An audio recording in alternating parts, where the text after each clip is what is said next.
and welcome to Alzheimer Speaks Radio. I'm your host, Lori LeBay, and I'm so excited that you're joining us today. We are going to have a fascinating conversation as usual as we learn from people all around the world at all ages and stages of life. Stay tuned as we shift our dementia care from crisis to comfort. Here we go. What you think about, you will bring about the mental change. We will. Well, hi, everyone, and welcome to Alzheimer Speaks. I'm Lori LeBay, and I'll be your host today. And I'm thrilled you can join us here on Alzheimer Speaks. We always try to raise the voice of people around the world at all ages and stages because we can't make sustainable change without that. And today we're going to be talking with a group about how to find and develop connections through reminiscing. But before I introduce you to the group, I always like to give a shout out to a couple support groups I do and to invite you in. One is Arthur's Memory Cafe. We meet the second and fourth Wednesday of each month from about 1 to 2 o'clock, from about 1 to 3 o'clock Central Time, and that is virtual. And then the Caregiver Connect program, which meets in person in the Shoreview Community Center here in Minnesota. And we meet the last Wednesday of the month from 10 to 11:30. We also offer respite for those that are appropriate for group activities for people living with dementia as well. If you're interested in either one of those, you can contact me at Lori@alzheimerspeaks.com, and Lori is Lori. You might also be interested in participating in Dementia Chats, which is a panel of true experts of those diagnosed, or Dementia in the Arts, which features people living with dementia and their artwork, and all varieties of art are welcome. Again, just reach out to me at Lori@alzheimerspeaks.com. I would also encourage you to visit our website. And when you go to alzheimerspeaks.com, just click on the free educational resources. You will also find information on Dementia Map there, which is our global resource directory. And there is also a book tab for our book, Betty the Bald Chicken, Lessons in How to Care. It's written as a children's book, but it's great for all ages. Our feedback has been wonderful, and it is not dementia specific, so it can be used for bullying and divorce and chronic illness and addictions and all kinds of things. So please go ahead and check those out. And let's go ahead and introduce you to our guest today. I know you're going to enjoy this conversation. Well, ladies, I am so excited to have you join us today. This has been on the calendar for a while, and we've had to, kind of go with the flow, just like we do with dementia when things pop up. Sometimes have to reschedule things and reprioritize. So I'm going to have each one of these ladies introduce themselves because they can do a much better job than I can. And Lori, you want to start, please? Sure. My name is Lori Yauk, and I'm a speech pathologist with 32 years experience in the field. And 22 of those have been spent as a clinician and author specializing in dementia care. I have been an independent contractor to long-term care centers, assisted living centers, outpatient centers, and private practices. In fact, I met Alyson in long-term care. I met Dorothy in assisted living. So you meet all kinds of people and you find that, care is needed and you find your niche. And I really found my niche in dementia care. And although I love my job, my passion really is my my website, meaningfulmemorymaker.com. And there I publish books and videos for families and caregivers who want to bridge the gap in communication and find ways to reminisce and communicate in a much easier and friendly manner. We all need friendly. and yes. Dementia care needs to be friendly. That's right. Got to be fluid. Dorothy, you want to go ahead and introduce yourself? My name is Dorothy Ardern, and was a caregiver for my mom who had dementia for several years. I took care of her at home as long as I could, and then she went to assisted living, which turned out to be a really good thing because that's where I met Lori, who who told me all about the books that she did. But we can talk about that later. But it made my mom's journey, I think, a lot easier to have books to remind her of family and friends, and that's just about it. I'm so glad I met Lori because it meant a lot to my mom to have the books that Lori made. Well, and it's nice for you to mention that because, there's a lot of families that hear about things, but they don't try them. I never knew that such a thing as this even existed. If I hadn't seen Lori, I wouldn't have known that there are things like this, and it was a great benefit for my mom. Yeah. So your mom is thankful for both of you. Oh, yes. As a matter of fact, I've got the books right here now. Wonderful. Thank you. Alyson, you want to go ahead and introduce yourself? Sure. Yes. I'm a speech language pathologist in the Gulf Coast area of Florida. So I've been in the field for 14 years, working exclusively with the adult aging population. When I went back to school, I was a career changer. When I went back to school to do this, I knew I wanted to work with adults. And I've just seen that the gains that we make with this population, they're geared towards independence. That's why I've always wanted to work with them. Wonderful. I'm going to ask each of you if you've been personally touched by dementia in your own family or circle of friends. And Alyson, I'm going to start with you. Well, I would say most of my experience with dementia has been just in my work in the long-term care setting. Where, I've found it really rewarding to see the changes that we can make in the dementia patients' lives, to see the improvements in their daily functioning. I found that rewarding in a way that my prior office type job wasn't rewarding, which is what brought me to speech pathology. As far as personally being touched by dementia, not my family. My husband's family he's had some relatives that had dementia. So, I had a bit of experience with them before they left us. Okay, great. Thank you. And Dorothy, do you mind telling us a little bit more about your scenario with your mom? And if you've been touched by others in your family as well? Yes. My aunt, my mother's older sister, had Alzheimer's disease. So, and we kind of saw exactly what happened, when it happens in the family, when they start losing memory and that. So, that was one other person that I know of in my family. Yes. But with my mom, it was a very slow progression because really she was in her mid-90s before she started. She was part of the greatest generation, and she was very independent, very strong lady. So when it happened, I knew she was, fighting it with everything she had. So, but she did very well. It wasn't until, she was, close to 98, 99 years old when she passed. But that's when she started really forgetting people, forgetting names. And when I had the books, she could look at the pictures and it was almost like it would spark a little bit of recall for her. And it helped, I think, to have those.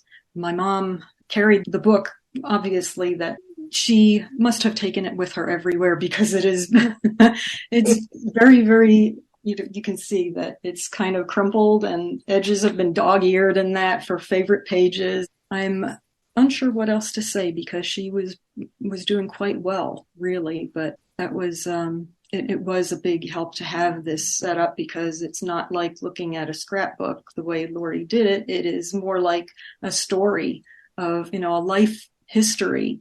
And so she could go in and read it and it had, all of the names and stories behind the pictures in the book. So I know my mom loved it. She had it with her everywhere, and I can tell by the condition that she had it with her. Oh, Fantastic. Thank you for that sharing. that does my heart so good. Lori, how about you? Were you personally touched in your own family and friends by dementia? Actually, yes. When I was a teenager, my grandparents came to live with us because my grandfather was experiencing memory changes and wandering and things like that. And at that time, we had no name for it, didn't understand it, had no name for it, and really didn't know what to do. So he lived with us for a little while, and when he wandered too much, forgot too much, and my grandmother couldn't assist because she herself was ill, and my mother was raising 4 children, and we couldn't take care of him the way that we wanted to. He went into a long-term care facility and passed away 2 weeks later. After that, my grandmother came to live with us, and she was a very, very sad and very, very angry lady. She was angry that her husband had been taken away. She was angry that the independence that she had in her own home had been taken away, and took a lot of her frustration and anger out on all of us. My mother, my sisters, my brothers, and myself, which was not pleasant, but we tried to understand.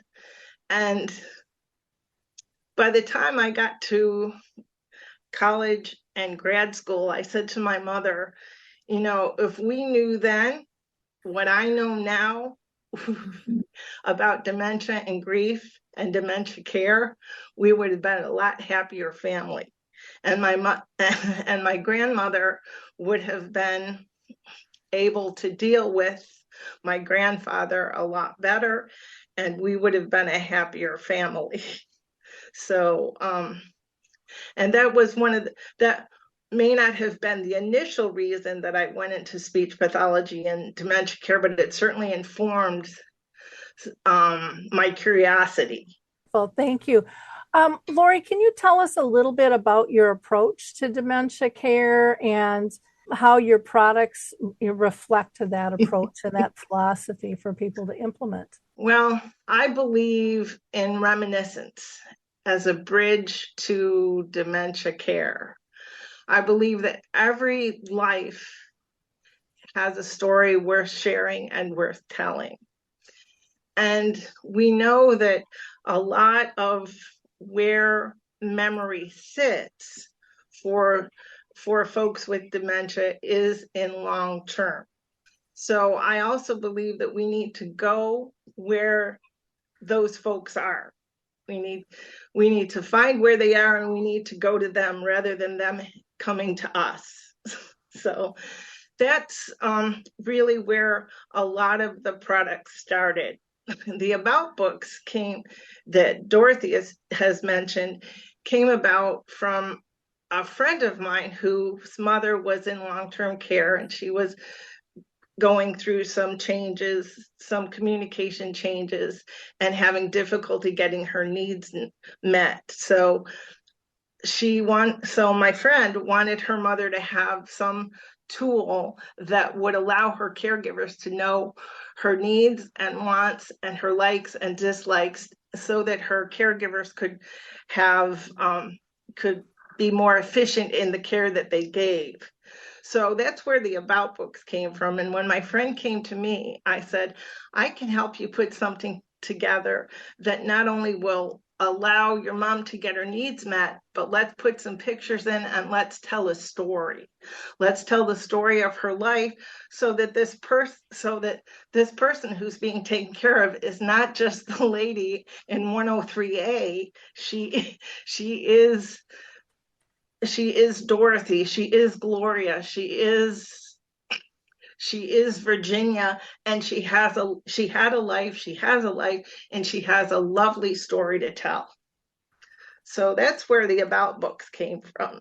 And I'm really, really proud of the way that they have been received and used, because again, this is a tool that people can use to share their life when they may no longer be able to express their story. So that's the about books. How is that different from the personal history books that you do? Well, the personal history books came out of an idea when I was looking for some pictures to put together for a memorial service for my mother. My brother got down about 10 out of maybe 20 or 30 books that we had, and my family is going through all of these books and trying to pick out the best pictures to showcase her life story. And I got to thinking, wouldn't it be great if we picked out 50 to 100 of our favorite photos and we put them into a book, and we told the life story of the family. So the personal history book is more a story of not just one person, it's the life and growth of a family. So that's where that came from. And I think Dorothy can talk a little bit about that too, because I made one for her family. We'll get to Dorothy in a minute. I also wanted to ask you about your video greetings. What is that? Oh, the video greeting. Well, that came out of the pandemic. It was gift giving time. It was my brother's birthday and I wanted to get him something. And my brother said, no, don't get me anything because I don't need anything. It's the pandemic. And so I sat down and I thought, well, I have to give him something. So I sat down and I started looking through some digital pictures. I started looking through some photo albums, and I thought, wouldn't it be great to put a happy birthday video together? So I did, and he loved it. The way I know that people love it is that they cry. They cry because it's beautiful. And so I appreciated that. And then after that, I sent one to my eldest brother. And then after that, I sent one to my niece. And my sister said to me, this is so cool. Why don't you put it on your website? Because other people will want to have a video greeting for any occasion, for birthdays, for holidays, for anniversaries, for memorial events. So I decided to do that. And so what I ask for when I have people do it for me is 35 to 50 pictures, and tell me what your favorite piece of music is. And I'll put it together in such a way that it, again, tells your story in a different way. Maybe not chronologically, but a way that reflects your life. That's really cool. I wanted to also ask you about what inspired you to do the movies and music project itself, and how is that unique? Oh my goodness, movies and music. That came out of working in long-term care with a friend of mine. Her name was Angie, and she was an activity director. And she used to do Friday movie group. And we got together and did Friday movie group together for a little while. And it came to pass that she said to me one day, why don't you start picking out the movies? You're a movie buff. And it's true. I'm a very big classic movie music buff. I love anything from Gene Kelly or Fred Astaire. I could spend hours and days talking to you about both of those people and just about all kinds of movies. And so she said, why don't you start picking the movies? So I picked a couple of my favorite movie musicals. We gathered some people around the DVD player. And one of the unique things I did is, rather than just put the DVD in and say, and go and just sit and watch them watch the movie, I started to ask questions. I started to pause the DVD. I started to ask questions about what the folks were seeing and what was going on in the movie, or how did a particular scene in the movie relate to their personal history, or when we got to our favorite song, like everybody knows Easter Bonnet from Easter Parade. So whenever we got to a favorite song, everybody would sing, and it was just a really interesting, engaging activity. So no longer were movies just a sedentary event. They were actually an interactive event that promoted communication, memory, singing, and all those things that you want to address with the dementia population. And it was just a great, great activity, and it was a lot of fun.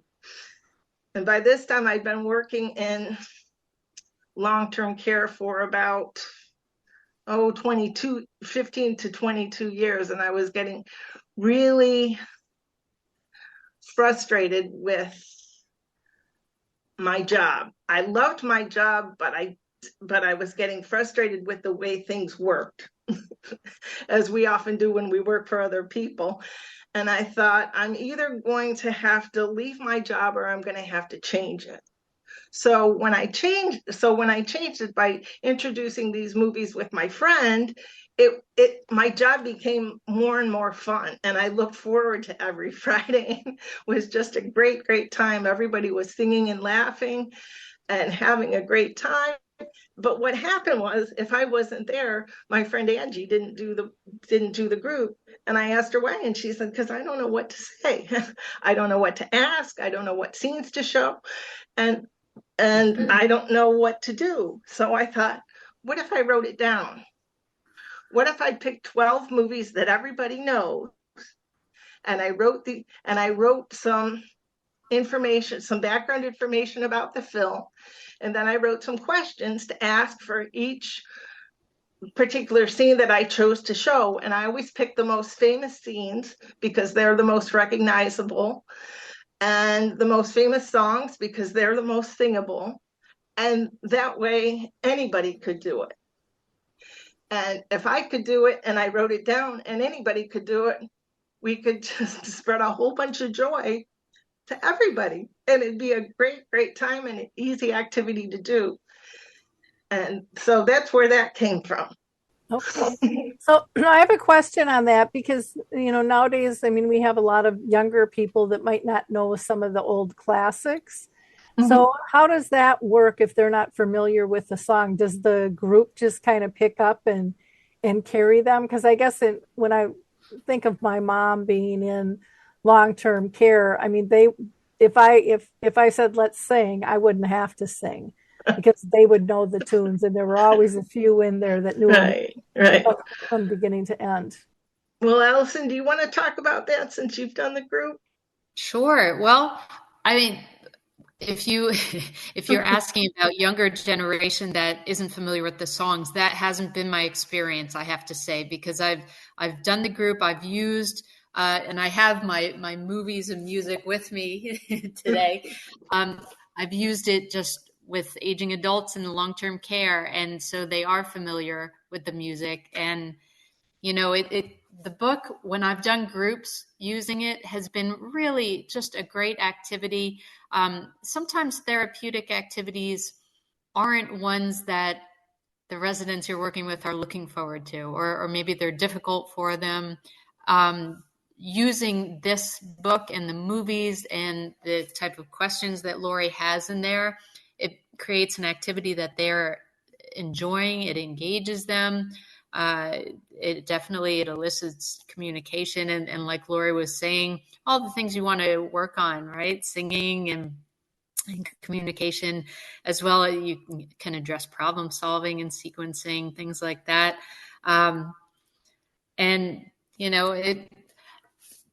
She has it split up into months, which is a really nice feature too.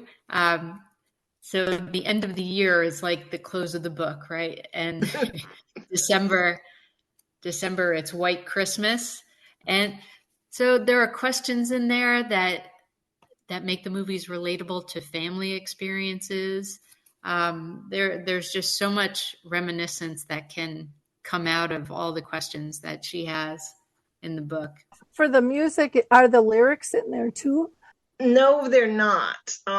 When I set up the book and I tell you what scenes to show and where to start and stop the video, I tell you a line to stop at. If you're not paying attention to the DVD counter, which many people don't, I tell you what line to stop at.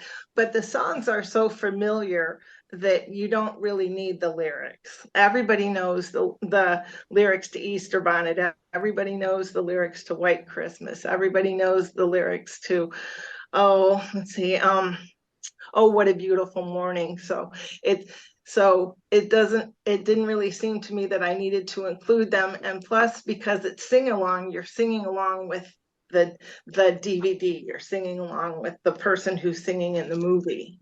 Gotcha. So I'm identifying a problem that doesn't exist. So that's a good thing. You know, you guys know your markets. One of the things that's interesting, Lori, when you mentioned about what if people aren't familiar with the films? Mm-hmm. Someone mentioned to me not long ago that some of the people who would most benefit from these films are the older generation, and that older generation is getting older, and what happens when there isn't one.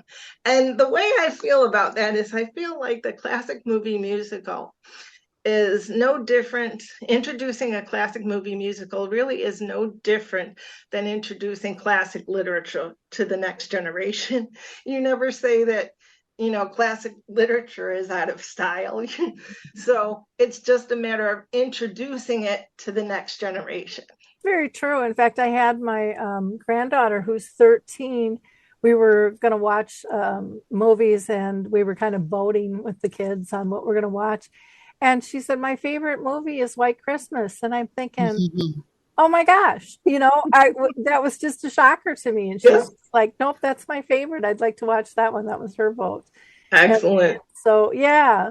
And I'm sure we watched it together before, but for it to kind of stick in her craw, and, and then movies are so accessible nowadays compared to what they used to be. But again, when you're dealing with people with dementia, it's nice to have that direction in terms of what to do and when to do it. Just like you were talking with the activities person who was like, well, I didn't do it because I don't know what you do, and you do it beautifully. So we'll just wait for you to come back. Exactly. And it didn't really occur to me till she said that I should write it down, because I know those movies. These are movies that I grew up with. These are movies that I love. And I know these movies, and I know what to ask, and I know what to do. And it just didn't occur to me that everybody would know that.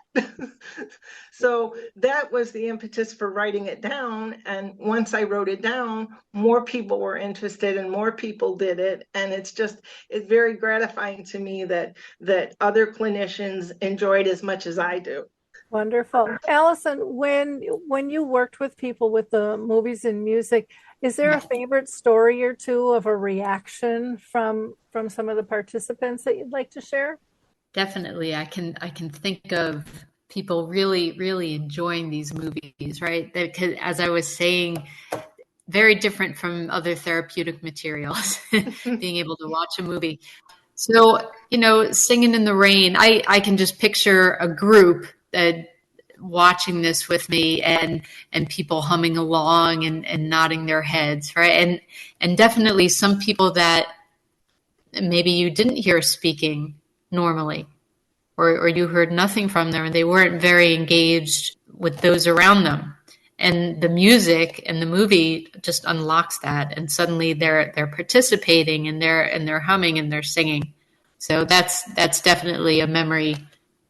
Where using these materials made all the difference. Oh, and I can see that. I know we did some videos of my mom when she was in her later stages. And I have, I don't know, probably 9 short little videos on my YouTube channel. And she just comes alive. Couldn't really speak. We were going to do it for an hour. She only lasted half an hour, and she would doze off. But then she would, at certain lines, she would just perk right up, or she would giggle, or her toes would start going, or her hands would start clapping, or, whatever it was. But you could just, the joy in her face was undeniable. that she was connected with that. And there's nothing more beautiful than to be able to see that in a loved one or a client, because we don't see that as often as we'd like, especially as the disease progresses. But there Right. are ways to be able Right. to pull that out, but people need to learn how to do that and what tools can help them like this. So thank you, Alyson, for sharing that. Yeah. I just want to add, so being able to bring that level of engagement, it's a comfort uh, to those who are experiencing dementia. It's a great comfort to them. It's a validation for them.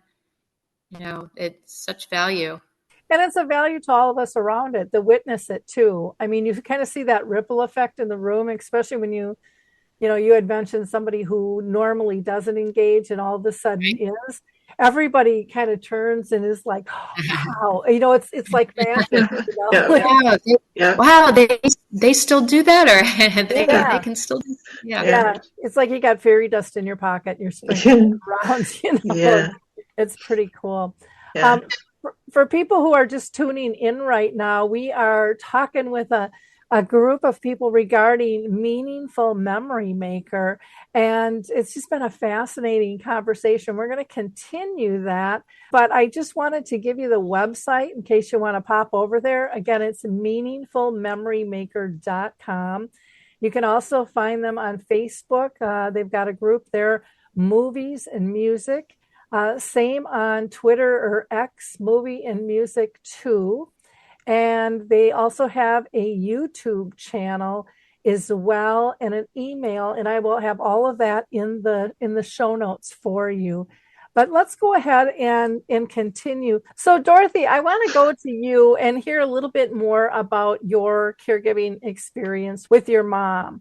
And you had mentioned a little bit about the About books, but can you talk in a little more detail? How did you choose what to send? And what was it like to get that book in your own hands? Oh, when I first saw it, I was really amazed. Picking out the pictures was actually very easy because fortunately, my mom had a lot of very old photos from when she was a little girl, right on, growing up. So I was able to take these pictures and turn them over to Lori, along with descriptions of when the pictures were taken and who was actually in the picture. And she was able to make a storyline out of everything that I gave her.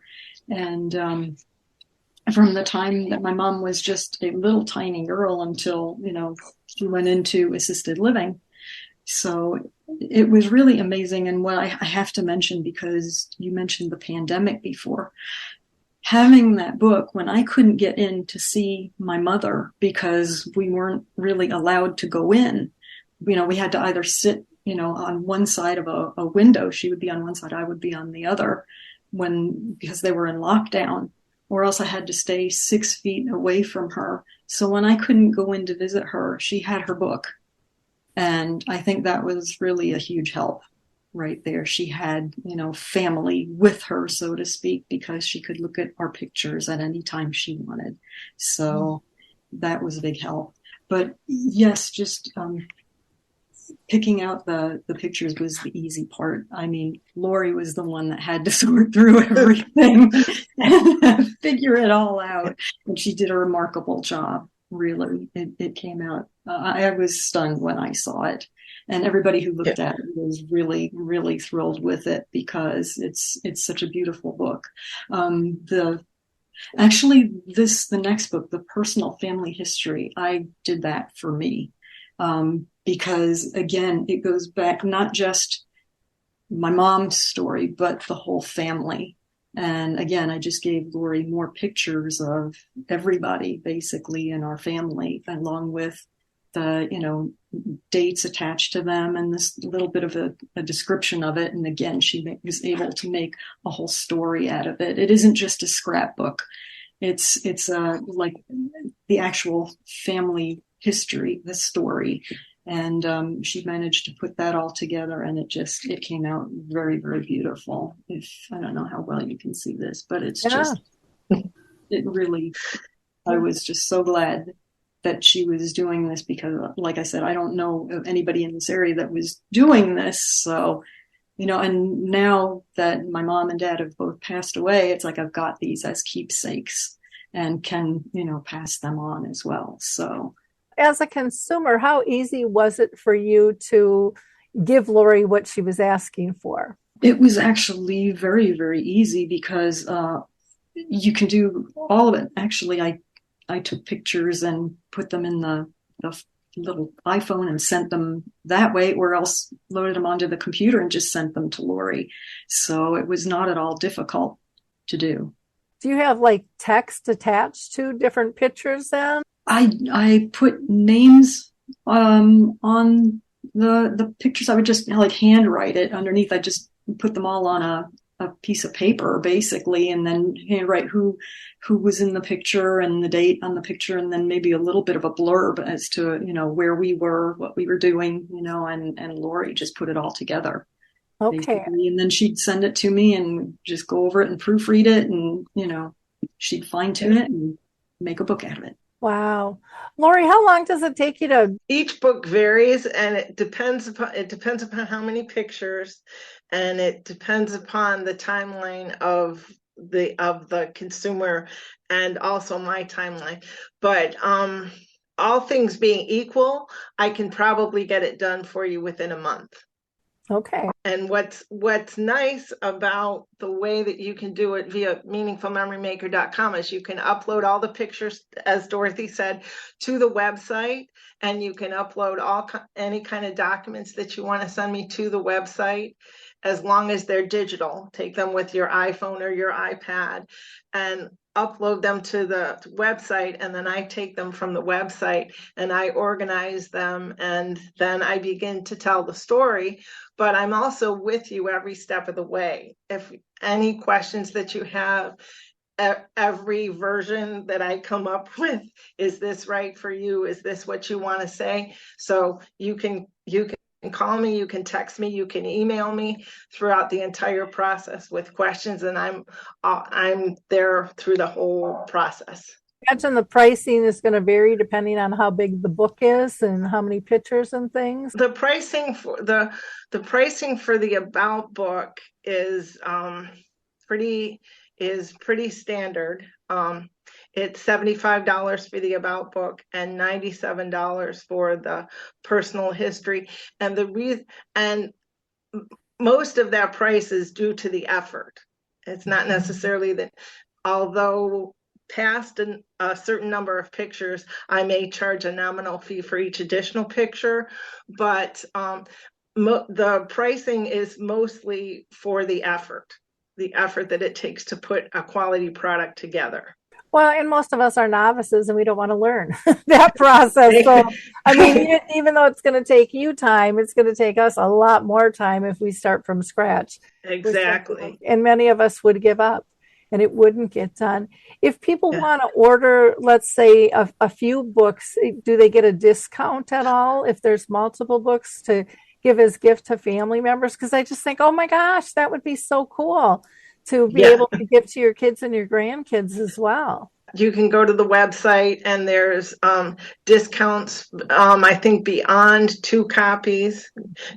When you go to the website, meaningfulmemorymaker.com, and search for the About books or the personal family history books, you'll see a page that tells you how much they are and the discounts for multiple copies. And I think once you get to 6 or 7 copies, you have to call me. Wonderful.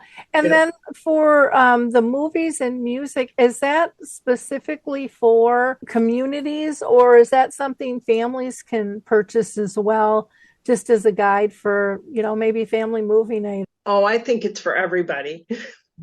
When I wrote the original version I began movies and music as a project in 2008. And the original version came out in 2010, and it was specifically designed for clinicians in long-term care because that's where I sat. But then in 2012, I decided to revamp it and make it accessible to everybody. So anyone can buy it on the website, and there are tips for in the beginning of each chapter there are tips for successful gatherings for families, for clinicians, and for teachers.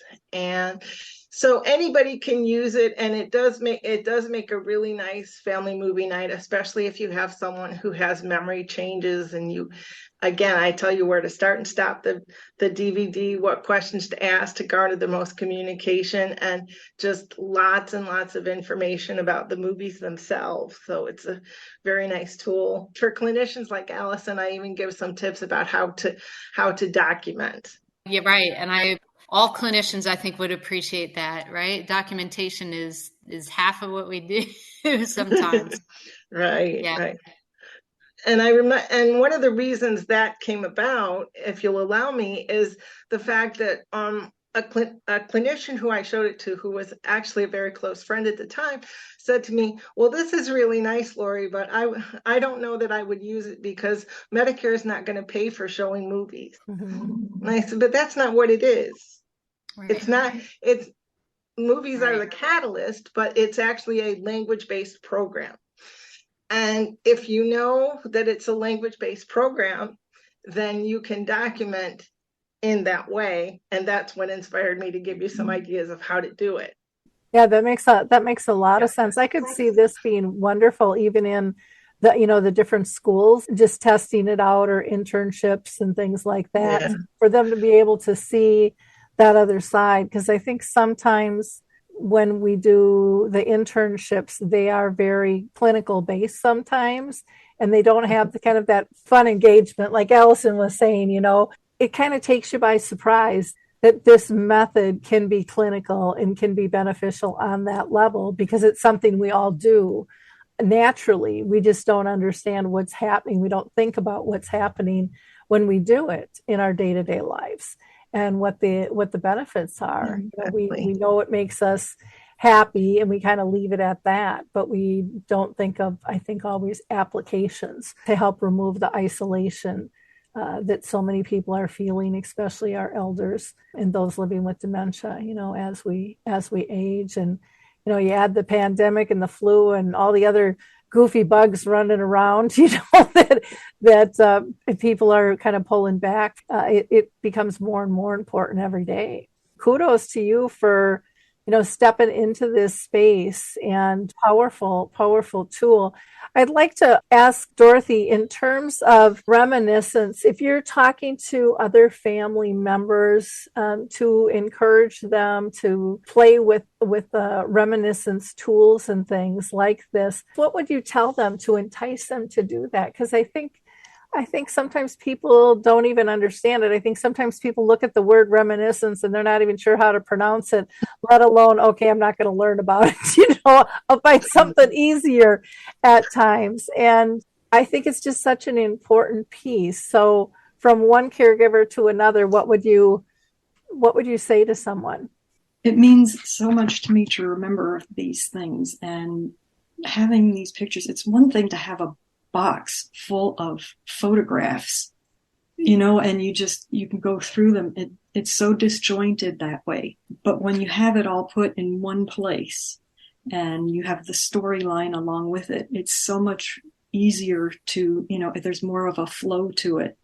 Anybody can, look through pictures and to me, it makes more sense to have something like a book that you can, start at the beginning and, follow the life all the way through to the end. But what would I say to someone? I'm not quite sure how to phrase it, but it's just take the pictures and things that are the most important to you, that you like the most, that really give you a nice memory or a nice feeling, and take it and put that aside, and take anything like that, put it all in one place. And to me, like I said, it makes more sense to have it all in a book where you can look at all of your favorite pictures and along with the story, because one of the problems that I found with a lot of our pictures is there are no names or dates on them. And when that happens, unless you have the person there to tell you, who it is and where this was and when it was, you've lost that picture. So this way, I've got the pictures, I've got them right now. And that to me is most important. Yeah, I would agree with you. I'm thinking back to, my dad had brain cancer, my mom had dementia, and we had some photo albums, but they were big and clunky. We did the homemade ones, that you had, and they took up a ton of room and stuff could fall out of them, at times and things. And they were just a little cumbersome. And then we had the plastic bin full of photos that I remember having to go through, when my parents passed. And I started doing it prior, but there were so many pictures we didn't know who people were. I had so much guilt over that. So I really recommend people go through that stuff earlier, organize it. I mean, because you can always make another book too. You can do a portion of life, and then, but just to have it in one spot that's condensed and simple in a friendly fashion to be able to review. And again, you can get stories. People can get comfort just from looking at the pictures, even if they're not able to talk anymore. I mean, you're gonna be able to see that in their body language, and from the frayed pages, like you said, that are dog-eared in your book from your mom carrying that thing around, that held great importance to her and probably grounded her in her life. And not only did she get joy, but you got joy in other family members. So this is bigger than just the person you're doing it for. And I think sometimes people don't understand that whole legacy piece and how that ripples out with a product like this.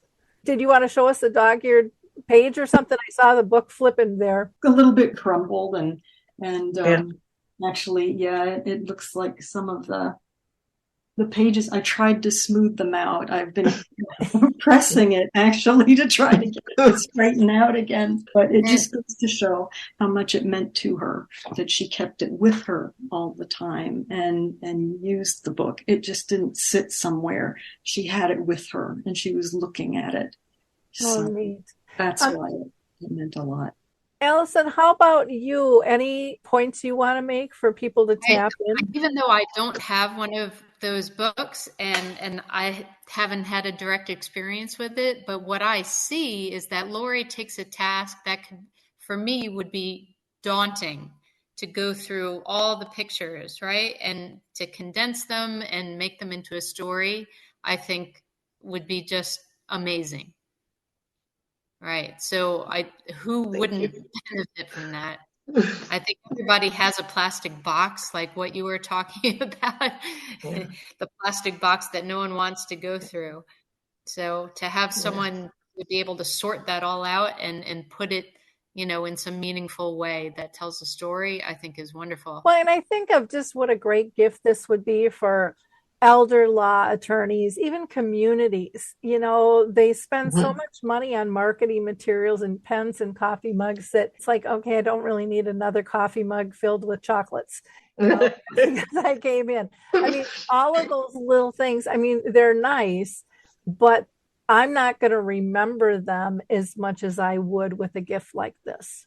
Exactly. And I think that kind of stuff is important, or families are always looking at gifts to give. In fact, I'm going to mention this, Lori. I'm doing some shorts for Christmas gifts, and I'm going to mention these in there because I think people don't know this stuff exists. They know that you can make a book, but it's like, like Alyson said, that's a lot of work, and I got no time or energy, and then I have to open up the plastic bin. And so it gets shelved, So pricing, gosh, for under $100, That's like a no-brainer to be able to have your family story, Yeah. put together. And the nice thing about the way that I do it versus the way another company might do it, because there are companies nationally that will do family history books, hardcover books for you. But in my recent research, those books take a year to compile, and Wow. that's an awful lot of time to wait.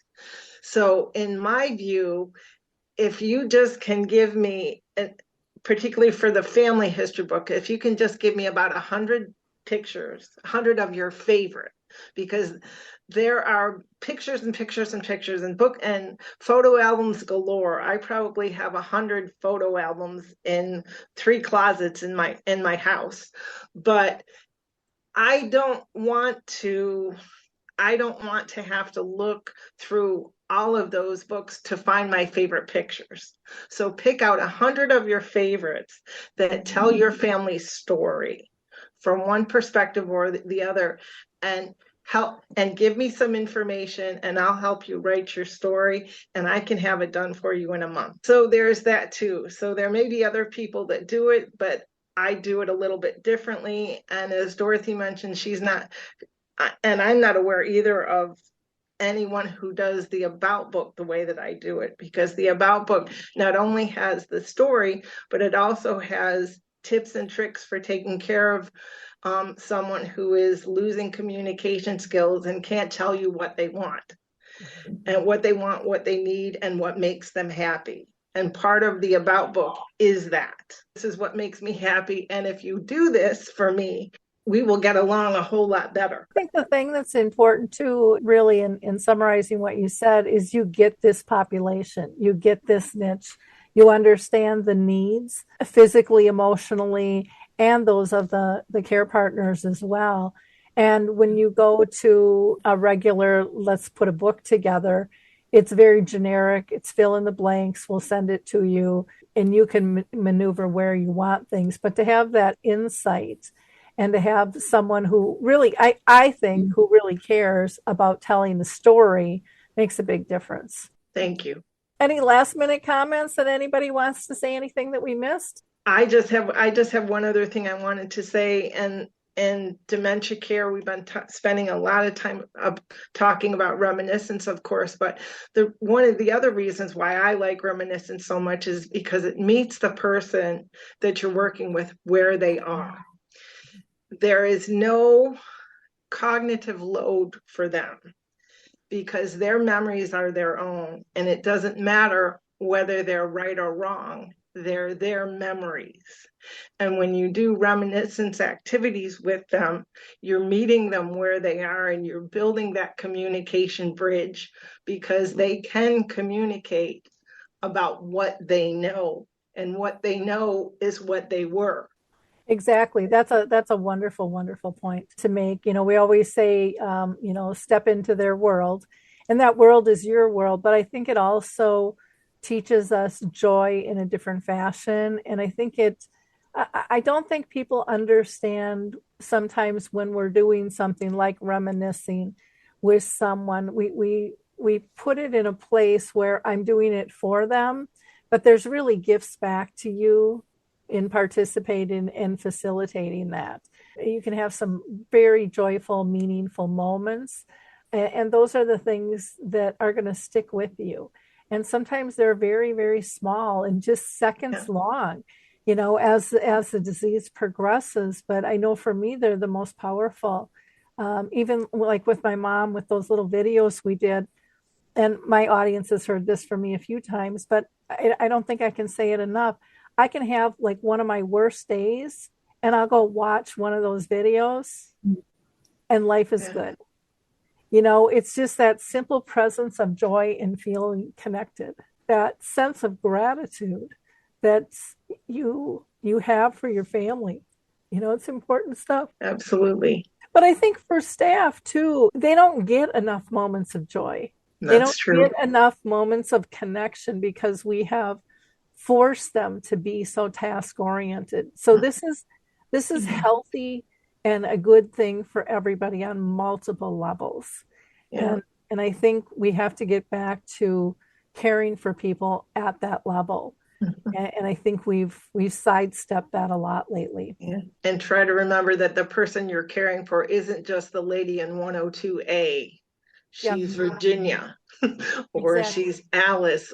Yeah, that's very, very important. Well, in wrapping up, ladies, I want to say thank you so much for being with us. We've been talking about meaningful memory makers, and Lori is the founder of that. Alyson is a speech and language pathologist, and Dorothy cared for her mom, and each has given us such great examples in terms of the importance of reminiscent therapy and how it can be used, and the different products that are available to you if you are a family member or a professional.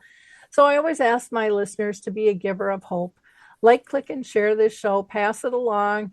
Don't keep the nuggets to yourself. You don't know who in your sphere needs this information, because this is not a topic that is openly talked about. People don't talk about struggling with caring for another one, if it's professional or if it's a family member.